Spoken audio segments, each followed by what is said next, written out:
When I came to Canada, I felt really out of place. I was an immigrant and going to a school in London, Ontario, where we didn't have that many immigrants. I really felt like stood out a lot for my Russian accent and Russian last name amidst all the Canadian-born kids. And being an awkward teenager, yeah, I think I went through that awkward phase. Not every beauty queen is born that beautiful. So I definitely had a bit of an awkward phase, glasses, braces, the whole thing. And I really felt very low self-esteem at that point, not only because of my appearance, but also because of that stigma of being Russian in Canada, and a couple of stereotypical things in the comments that I kept hearing was like, oh, you're a communist, or, do you drink vodka? So I actually was very much a loner and an introvert until one day I met somebody who was from Poland, and he said, oh, you're Russian. I love Russian women. I watch a lot of James Bond movies, and all the Russian women are so, like Bond girls. They're smart and intelligent and sophisticated and beautiful.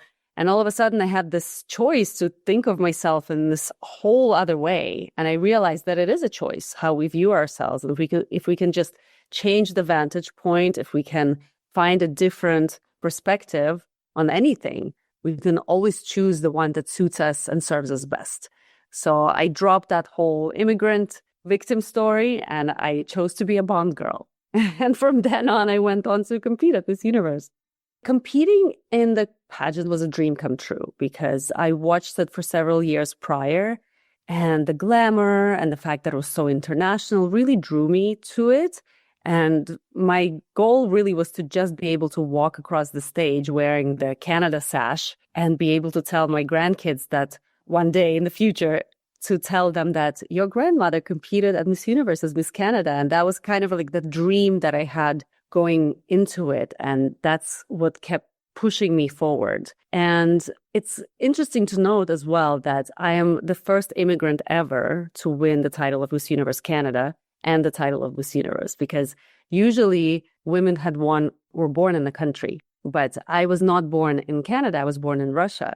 And so for me, it was a history-making moment as well to be crowned Miss Universe Canada and open the door for all of these other women who came after me who were immigrants. So that was a really, really special moment. And winning that title really made me feel like I had made history and I made an impact and left a legacy in a way. So it was one of those moments that really felt surreal, to be honest. And looking back at it, I think I might have thought I was dreaming, or I thought it was a joke or something, because I really didn't think it was real.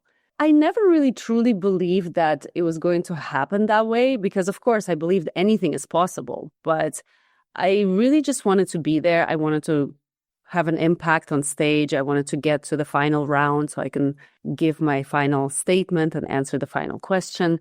But it never really hit me until I won that it happened. Because prior to that, I was just there to have a good time and to be the best that I can be. It was never really in my mind to win necessarily.